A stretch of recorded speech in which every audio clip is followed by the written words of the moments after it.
Hello and welcome back to K&K Real Talk. So you'll notice today I'm on my own. I'm just one of the Ks.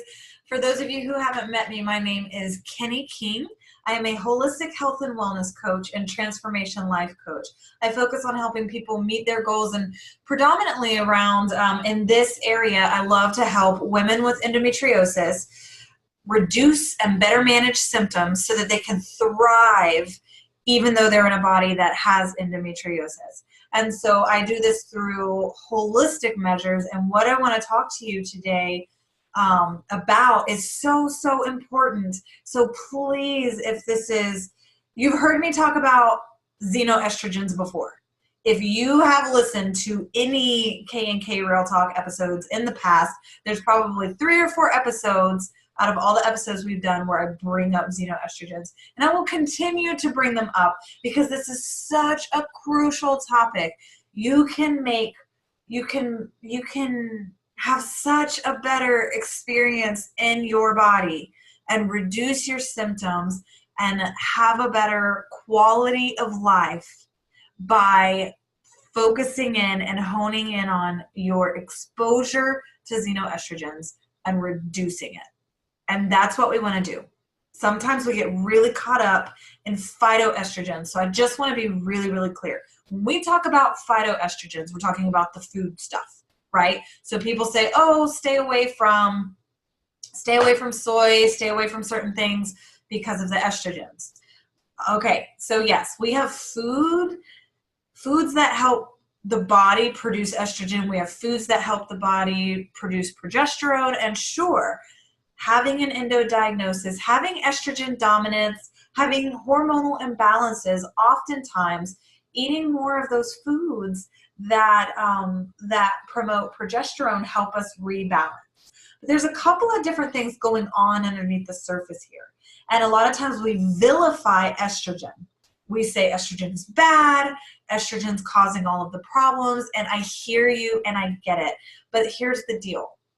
We actually want the estrogen. Estrogen does some amazing things for our body. A couple of things, and I jotted down some notes because you guys that know me know that I'm the tangent queen. I can go off on a tangent like it's nobody's business. So I jotted down a couple notes for myself to just share about, okay, well, what does estrogen, so that we can sort of stop vilifying it, what does estrogen, what does it do in the body? It helps with some of the things that are completely normal, like blood clotting. Like, have you ever thought of that? Your ability to clot blood is because of estrogen, or, it's one of the reasons. It's not the only reason. Obviously, you don't have to have, full estrogen. But anyway, bone growth, blood clotting, reproduction in men and women. It's how the body regulates the hormones and gets its biochemical needs met. So estrogen isn't the enemy. However, the enemy becomes when we're estrogen dominant and we cannot release the estrogen. If we have a diagnosis that's estrogen dependent, we now have tipped the scales, we're out of balance, and usually in chronic pain and having chronic symptoms. So let's talk about the difference between, like I said earlier, phytoestrogens. They are just one area. And most of the time when I'm working with you one-on-one, I'm going to tell you, let's not even worry about phytoestrogens yet. Are there tons of nutritional changes we can make? Yes. And are phytoestrogens the first one we make? Nope, absolutely not. I'm not even concerned about them, not in the beginning. Here's where I am concerned in the beginning. Xenoestrogens. Are there xenoestrogens in food? Yes. But it's not our food that tends to be the culprit. The way our food is the culprit is that we're not getting what we need to release and get rid of the estrogen out of our body. We need the gut health. We need the colon health. We need all of our digestive stuff to work and enough fiber to scrub us clean so that we can release and get stuff out of the system. So that's where the food comes in, but I'm really not going to dive into food today. I really want to hone in on the other ways that we are getting inundated by xenoestrogens. So They're everywhere in our environment. That part sucks. Just tell you the truth. So if this is your first time hearing about them, I'm just going to go ahead and tell you, take a deep breath. Don't get overwhelmed. You don't have to change everything overnight. You don't have to be overwhelmed. At the end, I'll give you some tips and tricks and just here's some steps you can take. So first, let me tell you a little bit more about xenoestrogens, like in a nutshell. So they're found in everyday items, and basically they're one of the many class of chemicals that are known to be endocrine disruptors or hormone disruptors. So basically they alter the normal function of our hormones. And so normally the endocrine system releases hormones that signal, they signal different tissues. Sorry, I lost my total train of thought and then I blew up my notes and now I'm like, I don't know what I'm talking about. So yeah. So releases hormones, moderates everything, signals different tissues, like telling them what to do. So when chemicals from outside get into our bodies, they have the ability to mimic those natural hormones. And they can block or bind hormone receptors, meaning our hormones can't function the way that they're meant to. And for those of you who have a hormone-related diagnosis, you know that this is crucial. On top of that, if you're trying to conceive or anything like that, this is such crucial information for you to be aware of. It can be so detrimental to all of the hormone sensitive organs like uterine, breasts, the immune system, the neurological systems, even just sheer human development. And this is really, really key. In fact, there's a quote, I can't remember where this study comes from, so the number might be slightly different these days. But at least as far as a year and a half ago, I know it was still true that whenever they tested did blood tests on like a baby's umbilical cord, it came back that there's at least 200 man-made chemicals in the bloodstream at birth. That's how much we're relying on chemicals. And it's not even that scary that we're exposed to them. The scary part is we're not processing them and getting them. The body doesn't know how to get rid of them. It does a fantastic job. You hear about your liver and all your cleansing, detoxifying organs, your skin, and that's fantastic. But we need to make sure that we're living in a way that supports our body so that we're not inundating it with these endocrine disruptors. So, and I'm speaking basically about if you have any sort of reproductive diagnosis, especially. So the xenoestrogens are like a subcategory, basically, of endocrine disruptors. And you can find these in so many products. So sure, they're in food, but they're mainly in our skincare products, in our home care products, and even if you're already buying, you might be purchasing products that are specifically natural. We do that a lot, right? Like it's marketed natural, it's safer, but the companies have gotten so good that even those products are not always what they say is in them. So here's the deal with xenoestrogens. They're not biodegradable. So they're stored in our fat cells. And when they build up, we've seen that they can have multiple indications related to breast, prostate, and testicular cancer. So this isn't just about the female body. Prostate and testicular cancer, obesity, infertility, endometriosis, early onset puberty, miscarriages, diabetes, like the list goes on. So let's talk about places that xenoestrogens are lurking. Vegetables sprayed with pesticides, plastic water bottles, Tupperware, things like beauty products like nail polish and makeup, even birth control. Like birth control. How many times have you been told that in order to manage your symptoms, you need to be on birth control? Have you ever been told that birth control could have the xenoestrogens that are actually exacerbating your symptoms? Mm-mm.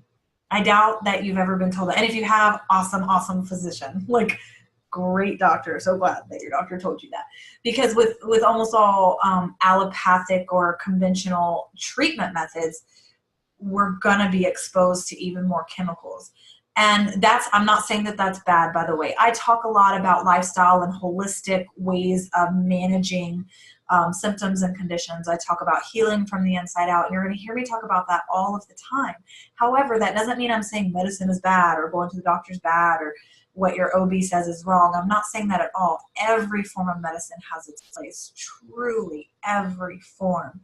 And I believe that. However, here's what I see in my coaching practice and just experiencing the real world and in my own body. Sometimes our treatment protocols are what makes us sicker. More sick? Sicker? Which one is it? I don't know. Doesn't matter. You know what I'm talking about. So I have had clients whose symptoms got worse and worse and worse, and they had to take more medications and got more diagnoses after they began getting treatment. That's a problem. If you're, but here, and the problem that's even worse than that is we don't associate that. We just go, oh, I got a new diagnosis. Oh, that sucks. We're not connecting the dots and looking at it going, when did that start? Was I that sick before I started treatment for endometriosis or PCOS, depending on what kind of treatment you're doing for PCOS or any of the reproductive issues? Really consider that. If you have gotten more chronically ill and more diagnoses, did those symptoms get worse after you started birth control or whatever treatment protocol? That happened to me. I started birth control, I got worse. And crazy. Birth control made me crazy. I'm one of those people that it like so badly disrupted my mood. And I didn't even realize it. It was really funny. I was aimlessly wandering the hair dye aisle at the grocery store. And a friend called me and I answered the phone and I was crying. She was like, what are you doing? And I said, I'm looking for hair dye. And she was like, well, what's wrong? You sound upset. I was like, I don't know. You know, like I'm crying and she was like, well, what's been going on? Did something happen? And I was like, no, but every day this time I'm sad. And she asked me the most brilliant question. She said, what time do you take your birth control? And that changed everything for me, changed my whole life. I mean, I was already holistic minded. I was exercising and into fitness and learning like body, mind, spirit. How does the health and wellness all go together? But I hadn't ever asked that question. Oh, what time do I take my birth control? Oh, I take it at noon every day. And by 4 o'clock, I'm a hot mess disaster looking for hair dye and I'm wanting to eat nothing but chocolate cake because I'm sad and depressed and I don't know why. Right? Which, by the way, I do have a history of anxiety and major depressive disorder. So it doesn't mean that like birth control gave me a mental health diagnosis, but our bodies are impacted by what we're putting in them and what we're putting on our skin. And if you get nothing else from that, from this whole episode today, if you walk away knowing, okay, what goes in and on my skin is important, then I've done my job. So let's talk about these places that you're going to find xenoestrogens. So you're going to find them in skincare. You're going to find them in industrial products and plastics. So you see a lot of plastics now that say no BPA. That says xenoestrogen. Phthalates, all of that fun stuff. In our food, you'll see it in foods like that have the red dye. And what is that called? Red number 3. And BHA, which is a food preservative. And I'm not going to focus on the food. You don't need to hunt down. I mean, sure, I'd love to teach you how to read food labels and things like that, but I can save that for another episode. Just focusing in on just knowing in your mind, like it's even possible that it's in your food. Because a lot of times people think xenoestrogens, they think plastic, laundry detergent, makeup, which is all true. Building supplies. So even like wood preservative, that could be in building materials. can be there, also in like electrical oils, lubricants, adhesives, things like that. That's also another thing. It's like you're not, if I'm not, I don't want you going and looking for that. That would drive you crazy. Insecticides, there's that. And then just all of your, like I was saying earlier, like your household products, your cleaning products, your health and beauty products, your creams, your cosmetics, your lotions. We're not always looking at those. So when you're thinking about this, you're like, all right, Kenny, I hear you. Like, I get it. Xenoestrogens, bad, like not good for endo. So what do we do about it? How do we make better decisions? So my first tip is don't try to change everything. If you start looking for them, you're going to find them everywhere. And if you're anything like me, you'll go, well, I got to clean this up. I got to clean up my environment so I'm not exposed to this. I'm sick of being in pain. I'm sick of being bedridden. I'm sick of missing out on my life. I will never forget when I tried to remove xenoestrogens from my life. I was like, I'm going to have to buy a new life because I've got plastic Tupperware and I drink out of plastic water bottles and I heat my food up in the microwave in that plastic Tupperware. That makes it worse. Here's my favorite makeup products. And makeup hasn't been as bad. I've been using like more of the natural options, but my hair, that was the craziest one. I have that hair that not all shampoo is okay for me. Really tough for me to find shampoo and conditioner that is both safe and works. So my suggestion is, as you're running out of products and choosing to buy new products, your cleaning products, Tupperware, you could just start sort of buying maybe some nice Pyrex, the glass Tupperware. You could start doing that and upgrading that a little bit quicker. And then your cleaning products, you could start changing pretty quickly. But in terms of your beauty products, okay, you're running out of your lotion. Now let's find you a clean one. Let's look at products that don't have hormone disruptors in them. And that way, one step at a time, you're just cleaning up your environment and you're not stressing yourself out and trying to spend a lot of money on that. So I'll talk a little bit more about the food. Food, you do, if you can, as much as possible, organic.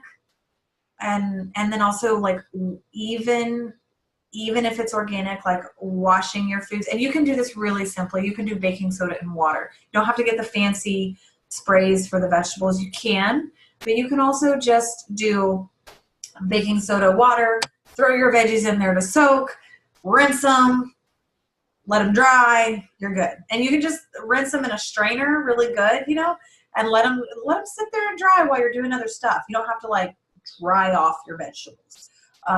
So, you can do this. I'm all about making it easy. Like, how can we do this easy? So if you can reduce the amount of pesticides and herbicides and fungicides that you're exposed to, that can be really, really useful. Organic, locally grown, if you have a farmer's market near you, hit them up. And in-season foods. And this is why I love farmers markets, because normally it's in-season foods. And a lot of times you're going to be able to find the locally grown products really, really easily. So for me, I'm in Texas. If I see that it's from here in Texas, then I'm normally going to go for that versus something else. I didn't travel across the country. If it's organic and locally grown, it's more ideal for me. Do I do that 100% of the time? No. If it's non-organic fruits and vegetables, peel them. And by the way, if you want to Google this, you can look up Dirty Dozen and Clean 15. And this is a really good cheat sheet for because I understand not everybody has the means right now to buy 100% organic. Maybe that's not where you are right now. So where you could start is with your Dirty Dozen and Clean 15. The Clean 15 are safer to eat when they're non-organic. The Dirty Dozen, you really want to go for the organic option if you can. So meats. You guys sometimes think I'm crazy because I eat meat and I have endo, and everybody says, don't eat red meat. It's not on the endo diet. Well, my body doesn't do well without red meat. I have higher energy. I'm healthier. My immune system's stronger. I need red meat. I have one of those bodies. I cannot be a vegan. I will end up in the hospital. So that's my body. I'm not saying that's everybody's body. So here's what you do with meat. You buy hormone-free meats. And if you do dairy, also hormone-free, preferably that being locally sourced. Like if you can go to the ranch and you can see how they do their stuff, that's great. I know that's not feasible for everybody, but avoiding hormones and pesticides whenever you can. So the sourcing of your food is important. If it's higher quality, you're less likely to be exposed to xenoestrogens, hormone disruptors, and all of that. And there are more hormone disruptors than xenoestrogens, but I'm just going to blanket it under hormone disruptors. So plastics, if you can reduce the use of plastics whenever possible, avoid microwaving food in plastic containers. No judgment. I used to do it all the dang time. And I would be like, yeah, but it's BPA free, but there's other xenoestrogens that are lurking in the plastic products. Same thing with plastic wrap to cover food for storing or microwaving. If you can get away from the plastic wrap, using glass or ceramics whenever possible to store food, because the food, like the chemicals, are leached into the food.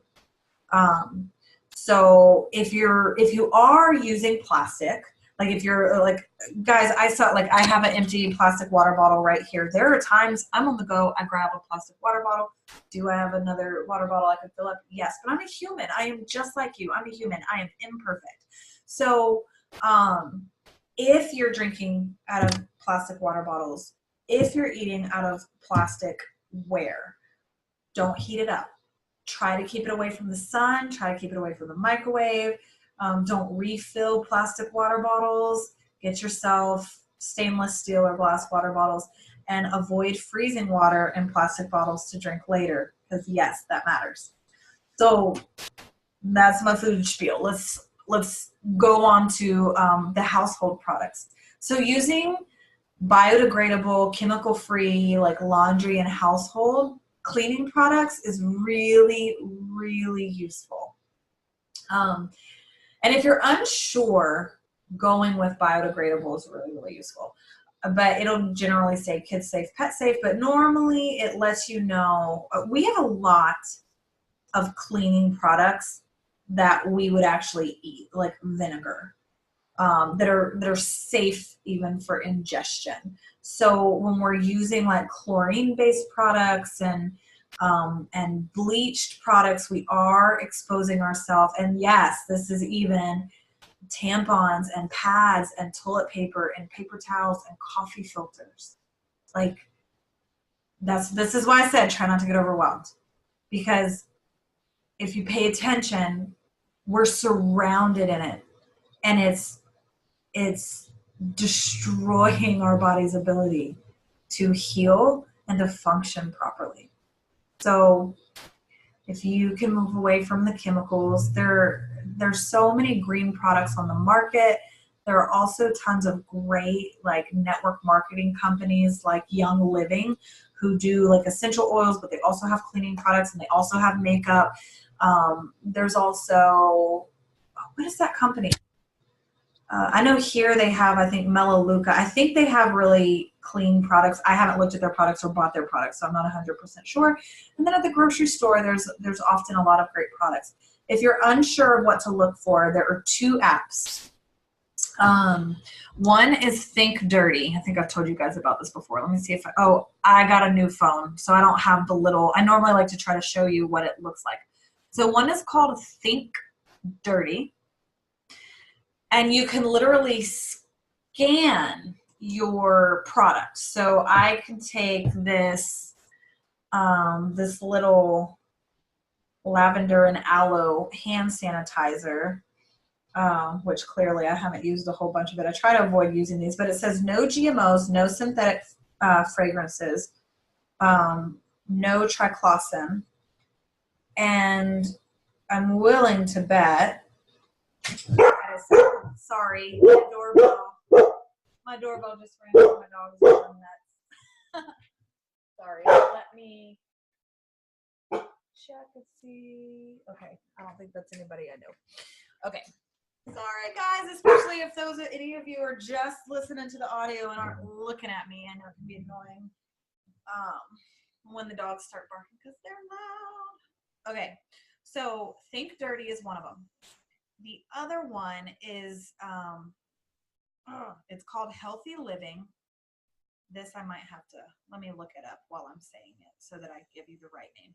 So if you go to the app Play Store, it's called Healthy Living and it's through the EWG, I think. So let's see if I can find it. Healthy Living. It's another app. EWG's Healthy Living. And I think you can see this. Maybe not. So that's the icon. And so literally you can scan your shampoo bottles, you can scan your laundry detergent, you can pretty much scan anything. And you can also search products and they'll tell you the products that are clean. Now, if you're looking at Think Dirty, that app sells stuff. So even though you can look up any product, and some of the products aren't in there yet, and if I find one of those, I normally will add my product in there because I want people to know that that's a clean option. But they have product suggestions. So, I mean, it's an app. That's how they make money. EWG, I think that you can look up all the products. I don't know if they sell stuff, but it helps. It helps across the board. So if you're like, okay, I need a new mascara. Let's find me a mascara that's not going to cause me to have an endo flare. Get both of these apps, try them out, see which one you like. So I showed you the Healthy Living, EWG's Healthy Living. I'm not going to add it back yet. Let me find Think Dirty so I can show you this one's pretty straightforward. So the icon's just a little black box that says Think Dirty. So those are the two apps. I was in a workshop with someone one time and she was like, all right, if you're going to go do this, pour yourself a glass of wine so that you're calm and not freaking out. And that's another thing, your wine. If you drink alcohol, looking for products that have less of the extra just junk that bogs down your system. So I've noticed when I drink wine, I'm looking for cleaner wines that that don't have all of the preservatives and all that in them. And my body lets me know because I feel like total crap if I drink one of those. So, okay. So that's household products and also beauty products. So we want to avoid, in terms of health and beauty products, the creams and cosmetics that have like toxic chemicals and estrogenic ingredients such as parabens. You want to minimize your exposure to even like nail polish and nail polish removers. So, okay, here's the deal. Like me, I get the dip powder done. I guarantee you if I go look up dip powder, I'm going to find stuff in it that I don't like and that's probably not good for me, which is a really good reason why I haven't looked it up yet. I'm even still in the process of like, my house isn't 100% xenoestrogen free, but it's highly xenoestrogen reduced. My laundry detergent doesn't have it in it. My shampoo and conditioner doesn't have it in there. My makeup doesn't have it in there. My skincare is very pure. It's like one step at a time. And if there's something that you love, like getting your nails done, if my nails will break, right now I'm doing dip powder so that they can strengthen. And it protects them and it helps me like when I'm washing my hair so that my nails don't bend when they're in my scalp. So it's not like you can never dye your hair again or you can never do anything if it's got xenoestrogen. No, it's, hey, how can I reduce my exposure so that my body can process this so that I can have a healthier body and a better quality of life. So being mindful of naturally based fragrances. This was hard for me. I really like perfume, but it's all junk. It truly, truly is all junk. So I shouldn't say all. I shouldn't say that because some are essential oil derived and that's fine. So I use essential oils, or like I'll sometimes use a lotion or oil that has really nice like essential oil based fragrance or something like that. So you have options. You can still smell beautiful and how you want to smell. It just takes making some changes. Um, so soaps and toothpastes, and they're doing a great job of coming out with new toothpaste. I have one of the ones that's like the black. So my sink, I can't make my sink look good anymore. It's like there's black in my sink, even though I'm like scrub it out after. So paying attention to all of those things, and even on your intimacy products. So if you're using things like condoms, certain gels, or certain intimacy products, that's in such like that's a really crucial area for to pay attention to. And so then there's things like offices, printers, carpets, fiber boards, gas pump. Um, all of these things have like what they call noxious gases or gas or whatever. Um, I'm not holding my breath when I'm pumping gas. Like, there's just some areas that we just have to be, it's like, let's be mindful, let's be aware, and let's begin to reduce that process, so that reduce our exposure, so that our body's healing process, that's what I was trying to say, the process that our bodies need to heal and move the estrogen through so that we're not hanging on to it, becomes easier and better. So, of course, your food choices are going to help with this. Like I was saying earlier, if you're eating high quality, like nutrient dense meals, having a really good amount of fiber and fats and some of those things that help balance the hormones and help move stuff through this so that you can rid your body of the excess estrogen, then you will no longer be estrogen dominant. We just simply need our body to be able to function and to be able to work and do what it does best, which is keep us alive and heal us from the inside out. And I understand that some of you watching might feel really at war with your body, mad at your body, pissed off at endometriosis. And I feel you. But when we're at war with ourselves, no one wins. So the question then becomes, what choices do I have that'll help me feel better and have a better quality of life? And this one's a big one. And this is where you do have options. This is where you can make a change.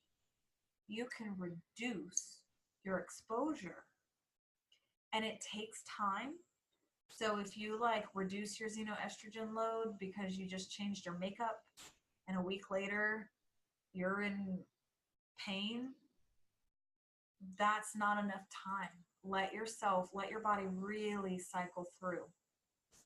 I'm telling you, if you do 6 months, if you focus on reducing all your xenoestrogens and you focus on amping up the high quality foods so that your body can heal, you can make rapid changes in 6 months. I have people that 30 days, I can get their pain threshold down from like one cycle to the next cycle in 30 days when they follow suit, and make those little changes. So better's possible. Kristen and I are both here for you. Thank you so much for tuning in and learning about xenoestrogens. If you have questions, reach out to us. Of course, you can find Kristen on endometriosisandme.com, and in the Endometriosis and Me group. You're probably watching this through that, so you know how to find her.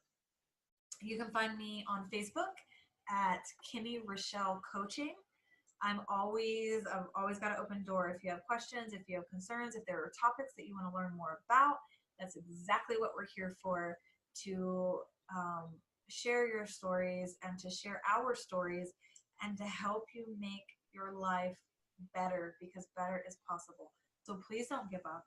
If you have that mindset of there's nothing I can do, I'm here to tell you that there are so many options. I'm still doing new things all the time. I had somebody the other day digging into my, like, where my ovary used to be and breaking up scar tissue and adhesions. And she was telling me I can feel the endometriosis a lot of times when I'm working with people. And so she's handling my scar tissue from surgery, and I'm getting chiropractic care. I do it all. I have therapy, I have coaching, I have all of it. And that's why I'm so passionate about helping you feel better in your body. So if you are one of those people that's like, you know what? I want better, and I want better right now, and I want to feel results quickly. I'm your girl. I know how to help you get there. So, for those of you watching, that's Andy, moving around over there, a little dog person.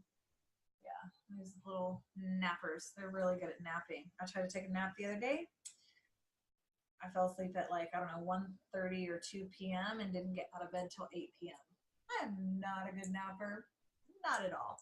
All right, guys. So until next time, I hope you have a wonderful day, a wonderful week. So much love for tuning in, and wishing you the absolute best, and wishing so much better for you and for your body. See you guys next time.